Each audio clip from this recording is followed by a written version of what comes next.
Hola millennials, muy buenas. Tenía muchísimas ganas de hacer este vídeo con vosotros, ya que gracias a nuestros partners, tanto Google Chromebook como Acer, nos acaban de traer el primer ordenador reciclado.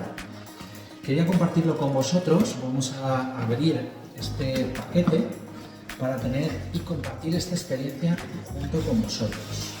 Vamos a abrir pues el paquete de envío y aquí nos viene pues el paquete, el packaging, con el que vamos a abrir uno de los primeros ordenadores reciclados del mundo.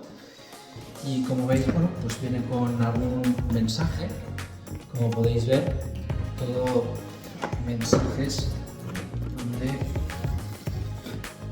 trabajamos la sostenibilidad dentro de las compañías. Y bueno, pues aquí viene nuevamente pues más mensajes, ¿vale? Para ver que es un ordenador 100% reciclado. Como veis, pues bueno, pues todo en cartón, reciclado. Y aquí tenemos el nuevo Acer Vero 514 y viene pues de Vero para el mundo. Y tenemos, como veis, pues el primer ordenador reciclado. Tacto pues suave y bueno, pues sí que se nota todas estas pintitas que estáis viendo y tan amarillas, y también, como veis, en amarillo también los apoyos del portátil.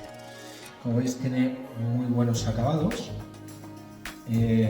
Tiene cosas como, por ejemplo, pues la R y la E de reciclado, que aparece en amarillo. Y luego, por otro lado, también tiene toda la parte de tornillos que se pueden extraer para reciclar y también cambiar y añadirle componentes. Ya no son tornillos de seguridad, sino para seguir dándole una segunda vida al ordenador. Y también tiene una parte serigrafiada donde aparece que es un ordenador reciclado. Y bueno, pues esta parte es un Chromebook Vero, que deciros que lo vamos a tener disponible en Millennials con el fin de que cualquier empresa pueda acceder a estos ordenadores y pueda trabajar de una forma sostenible.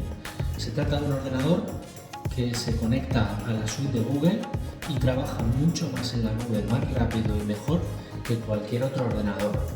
Hablaremos muchísimo, y en estos vídeos de este año hablaremos sobre Chromebook trabajando con Zoho. ¿Qué ventajas tenemos al trabajar en un sistema operativo que está totalmente adaptado a la nube? Y bueno, me ha encantado compartir esta experiencia, ¿no? de abrir y todo el packaging y los mensajes que vienen ante un portátil 100% sostenible, ¿no? Como veis, desde el packaging hasta pues, el propio ordenador, tenemos lo que estamos avanzando en tener un puesto de trabajo totalmente sostenible. Y gracias a Acer y a Google Chromebook, este mix de trabajar en la nube y trabajar sobre una sostenibilidad es lo que viene en este año. Un saludo, hasta luego.